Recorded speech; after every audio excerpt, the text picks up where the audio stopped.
الأمانة وناصح الأمة وجاهد في الله حق جهاده فصلوات ربه وسلامه عليه. قال تبارك وتعالى يا أيها الذين آمنوا اتقوا الله حق تقاته ولا تموتن إلا وأنتم مسلمون. اللهم إنا نسألك علما نافعا ورزقا طيبا وعملا متقبلا. أما بعد فإن أصدق الحديث كتاب الله وخير الهدى هدى محمد صلى الله عليه وسلم وشر الأمور محدثاتها وكل محدثة بدعة وكل بدعة ضلالة وكل ضلالة في النار. Kaum muslimin dan muslimat, al-hadirin wal hadirat, al-musyahidin wal musyahidat, para dan syafaatnya pada hari tidak lagi bisa kita gunakan, manfaatkan harta kita, kekayaan kita. Pada hari tidak lagi bisa kita banggakan anak dan keturunan kita, kecuali kita datang dalam hati yang penuh dengan keimanan yang jauh dari kesyirikan. Kembali kita melanjutkan pembahasan dari kitab Al-Mulakhas fi Syarh Kitab Tauhid, masih dalam bab yang 43, yaitu babu qauli ma sya'allah wa syi'tah. Bab yang bicara tentang perkataan, ya, engkau mengatakan apa atas kehendak Allah atau keinginan Allah dan keinginan kamu, ya.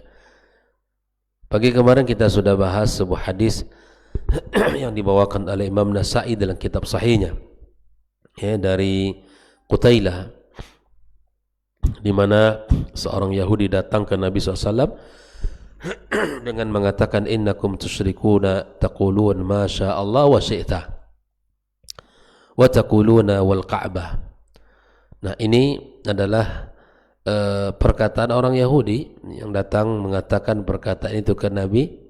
Kalian melakukan kesyirikan juga seperti perkataan kalian yang sudah disebutkan tadi. Maka kemudian Nabi SAW menyuruh para sahabat untuk, ya, kalau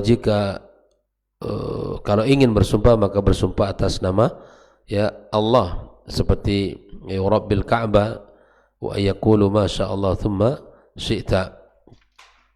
Baik, pagi ini kita masuk kepada dalil yang kedua, yaitu halaman 335.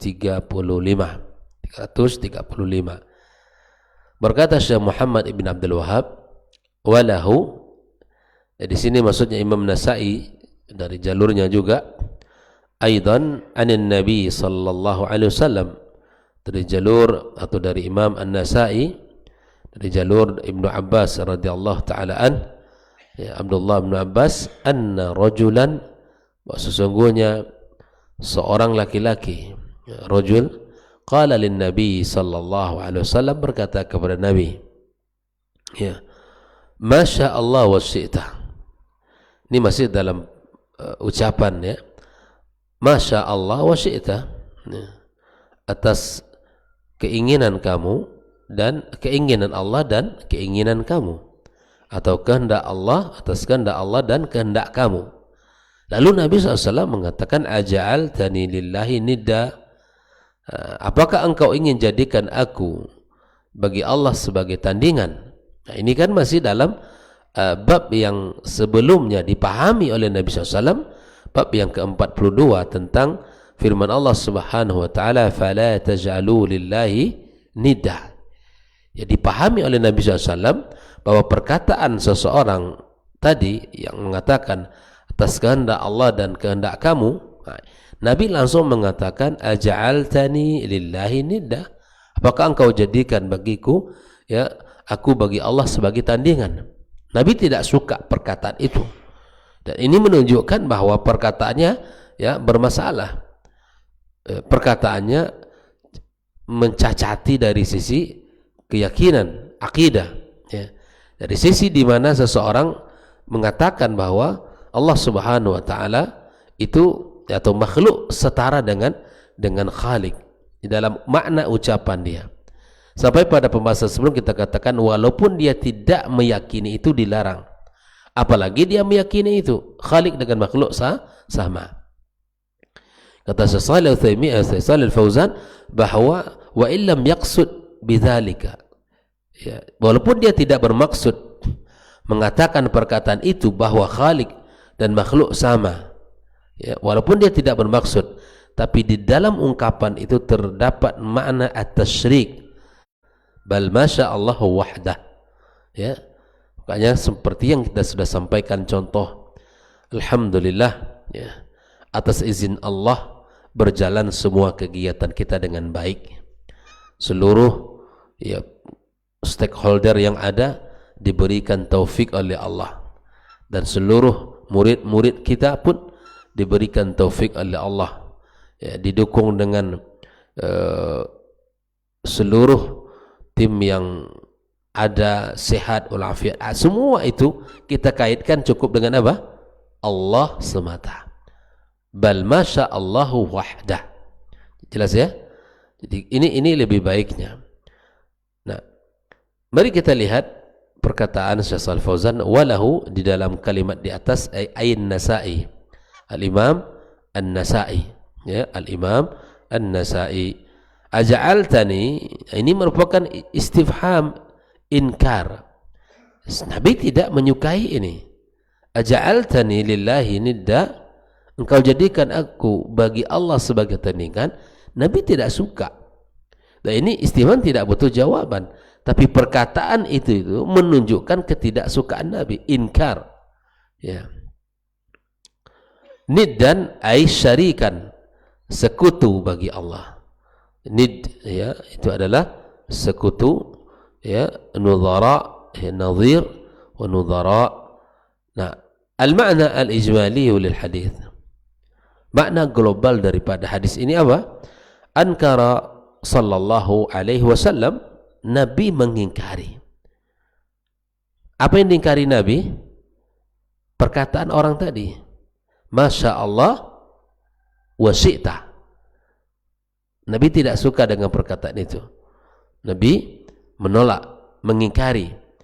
Ala man atafa masyiatar Rasul SAW ala masyiatillah bil waw, yang mengatafkan, menggabungkan kehendak Rasul atas kehendak Allah dengan waw. Waw artinya apa kemarin? Dan, ya, dan itu menunjukkan kesetaraan antara orang yang sebelum dan sesudahnya. Ya, misalnya Ahmad dan Fulan pergi atau melakukan, ya, kegiatan di luar rumah. Ya, ini kesetaraan. Dan kamu dan saya, ya, menunjukkan sama. Begitu juga di dalam mengatakan perkataan atas kehendak Allah dan kamu, ini menunjukkan kesetaraan, kesamaan. Nah, Nabi tidak menyukai itu. Lima yaqtadihi hadzal ataf. Kenapa tidak disukai oleh Nabi? Karena mengatafkan, menggabungkan minat taswiyati bainallahi wa bainal makhluk. Karena di situ ada mempersamakan kedudukan antara Allah dan hambanya, mempersamakan antara keinginan Allah dan keinginan hambanya, ya. Wa'tabara hadza min ittikhadis syariki lillah, dan perkataan ini termasuk yang menjadikan sekutu bagi Allah. Ini tidak bagus. Kalimat ini, walaupun sebagian orang memahami ini biasa saja. Apa bedanya dan kemudian? Dan menyamakan menunjukkan kesamaan, kemudian menunjukkan at-tartib, urutan, wat-tarakhi, ada jeda waktu antara yang satu dengan yang kedua, ada jeda, menunjukkan rendahnya level dia dari yang sebelumnya. Thumma asnadal masyiata ila Allah wahdah, kemudian Nabi memberikan contoh yang benar, hanya menyandarkan masyiah kepada Allah saja, ya. Kalau ingin puji, ya puji Allah, karena semuanya atas izin Allah dan atas kehendak Allah yang terjadi. Apapun yang kita lakukan, ya. Ini makna global dari hadis ini. Adapun munasabatul hadis lil bab, ketersesuaian hadis ini dengan bab, ya, bab qauli, ta'ala, bab qawlu, yakni bab qawlu masya Allah wa syi'ta, ya.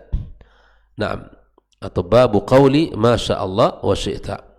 Munasabatul hadits lil bab, anna qawla, sesungguhnya perkataan masya Allah wa syi'ta, ya, itu wa ma asbah hadzal lafza, dan lafaz yang mirip dengan lafaz ini, min ittikhadzin niddi lillahi, ini adalah bentuk menjadikan tandingan bagi Allah. Jelas ya, di kalimat ini bukan kalimat sederhana, walaupun orang menganggap sederhana. Kalimat ini kalimat yang memberikan sebuah konsekuensi besar dalam Islam, ya, menjadikan tandingan bagi Allah. Al-manhiyu an, ini dilarang.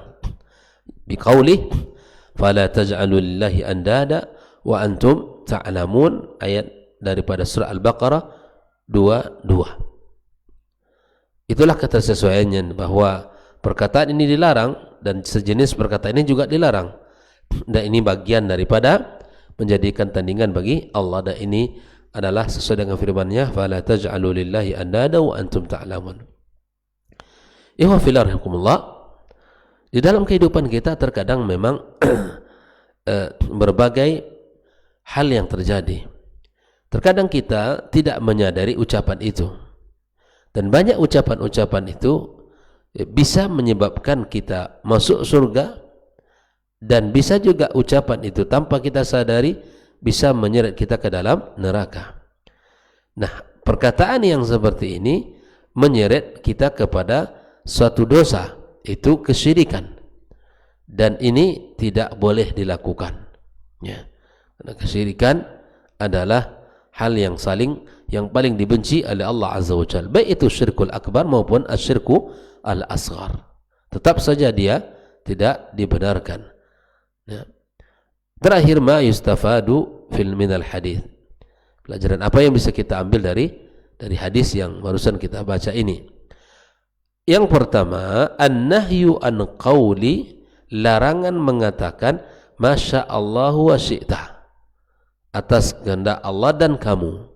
Nah, wa ma asbahahu, dan kalimat yang mirip dengan ini, mimma fihi atfu masyiatil abdi ala masyiatillah, yang mana kalimat itu menggabungkan atas kehendak hamba dan kehendak Allah, bil waw, dengan waw, wa ma asbahu zalik, ya, dengan waw dan, ya, atas kehendak Allah dan kamu, ya.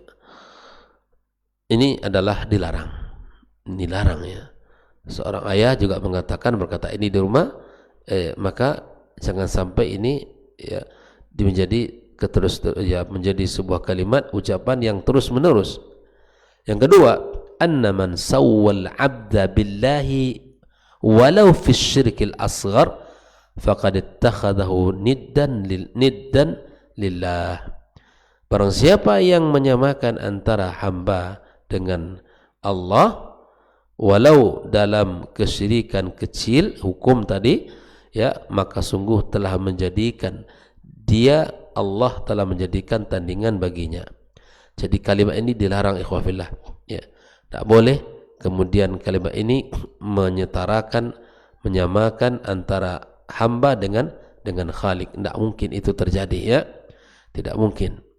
Maka sungguh Islam menjadikan kita menjadi orang-orang yang beradab dengan ucapan.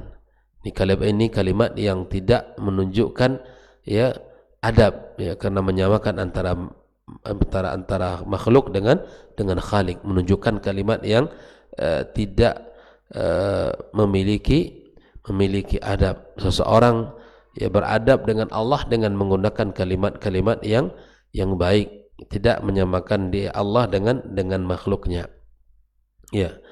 Yang ketiga, inkarul munkar. Ini merupakan bagian daripada inkarul munkar. Apa sebab? Tadi orang laki-laki itu datang ke Nabi, lalu Nabi betulkan, ya, dari ucapannya yang salah. Ini bentuk ingkarul munkar, ya. Dalam kehidupan kita, jangan biarkan Pak juga ada orang yang ngomong nggak benar, ente nggak ngomong nggak benar ini. Jangan biarkan, luruskan perkataan itu. Antum ngomongnya begini, yang sebenarnya begini, ya. Maka ketika kita ingkarul mungkar, jangan dikira kita ya tidak menghormati. Ini sering dipramingkan begitu. Ketika kesesatan, ya perkara-perkara bid'ah, khurafat yang menjadi hal yang dilakukan orang, bahkan ya dikuatkan dengan dalil-dalil yang sebetulnya bukan itu dalilnya, maka ketika kita mengingkari itu dan kita sampaikan, ya kemudian ini menjadi ya dipramingkan bahwa kita tidak menyukailah, ya, bahwa kita orangnya keras, bahwa kita orangnya begini. Ini kalimat yang begini, ikhwafillah, mesti antum berhati-hati ya mengatakan kepada orang yang menyampaikan al-haq. Karena kalimat ini ya, jika tidak ada bukti dan jika ini sekedar tuduhan, maka akan besar pertanggungjawaban di hadapan Allah Subhanahu wa taala. Nah, kemungkaran harus dicegah, karena kemungkaran jika tidak dicegah, maka orang yang tahu bahwa itu kemungkaran tapi didiamkan, kita khawatir Allah akan memberikan hukuman kepada yang melakukan dan kepada yang diam dengan kemungkaran itu. Dalam bahasa lainnya, orang solehnya, orang talehnya, kalau Allah sudah berkehendak ingin menurunkan azabnya, maka kenalah semuanya. Ya. Maka ingkarul munkar perlu dilakukan. Maratib ingkarul munkar seperti Nabi berkatakan, ya man ra'a minkum munkaran falyughayyirhu biyadihi, dengan tangannya, dengan apa yang dia miliki ya. Kemudian setelah itu ya, setelah ingkarul munkar dengan yadi, maka dengan lisan. Kalau kita tidak mampu dan tidak punya kekuatan, maka paling tidak menyampaikan itu kemungkaran, kita luruskan seperti Nabi meluruskan kesalahan laki-laki ini ya. Kemudian kalaupun tidak punya kekuatan kita dan punya lisan untuk bisa menyampaikan, maka paling tidak kita doakan, dan itu adalah tingkatan ya yang paling rendah daripada ingkarul munkar, wa huwa ad'aful iman, ya, lemahnya iman kita.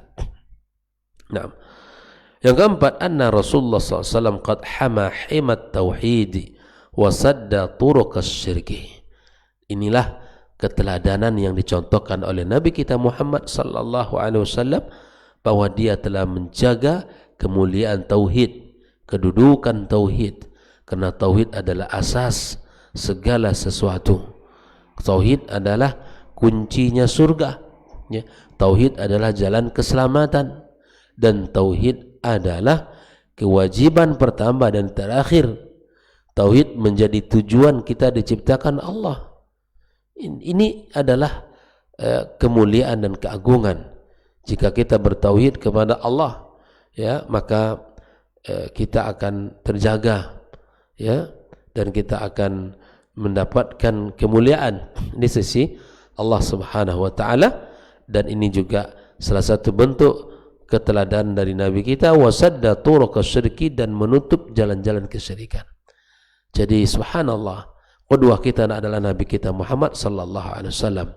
Bagaimana Nabi menjaga nilai-nilai tauhid, kemudian menutup jalan-jalan kesyirikan. Hanya dengan ucapan Nabi mengatakan, aja'altani lillahi nidda. Ya. Maka ikhwafillah, kita berusaha menjaga tauhid kita, ya.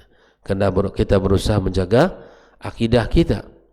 Jangan sampai akidah ini ya seperti rem yang blong ya. Jangan sampai akidah ini kita jual dengan harga yang murah. Dengan sampai akidah kita tergadai oleh kehidupan dunia, ya, oleh ya keindahan dunia yang sesaat. Jangan sampai itu. Ya.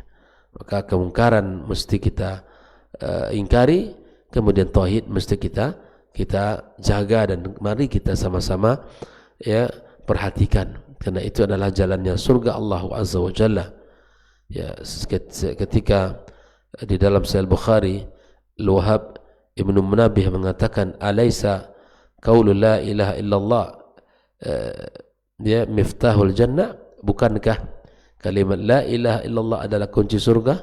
Qala bala, walakin la ma min miftahin illa walahu asnan. Betul kata beliau, bahwa la ilaha illallah adalah kuncinya surga. Tapi ingat, tidak ada satu kunci kecuali ada giginya. Wa in ji'ta bimiftahin lahu asnan futihalak. Kau datang nanti di hari kiamat dengan kunci yang ada giginya, maka engkau dibukakan pintu itu. Wa illa lam yuftahulak. Kalau engkau datang bawa kunci tanpa ada giginya, maka Anda tidak akan dibukakan pintu itu. Ya subhanallah.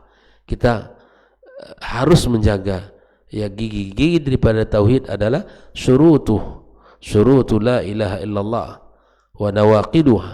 Kita menjaga syarat-syaratnya. Ya, kita berilmu.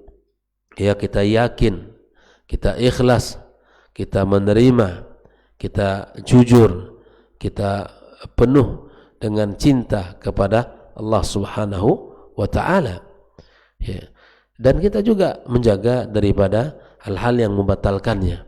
Ya, daripada kesyirikan-kesyirikan besar, kesyirikan-kesyirikan kecil kita jaga. Walaupun ya kesyirikan kecil tidak mengeluarkan, namun itu adalah dosa di sisi Allah Subhanahu wa ta'ala. Dan mauqif seperti ini banyak dalam kehidupan Nabi.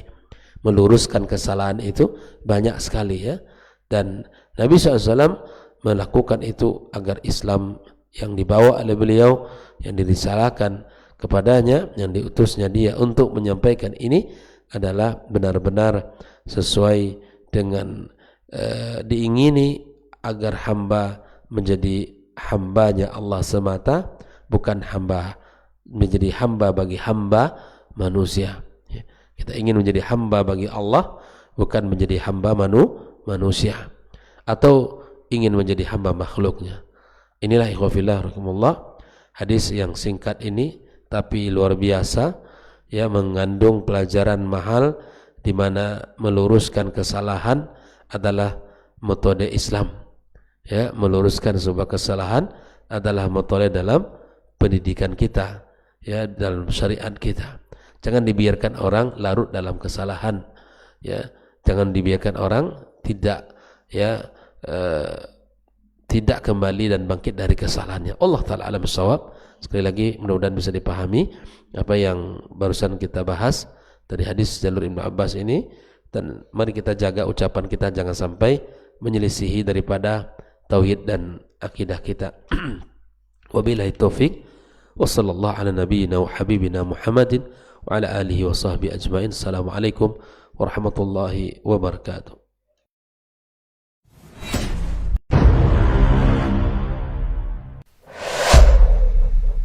Dunia dan seisinya ini bagi Allah tak sama nilainya dengan sebelah sayap lalat.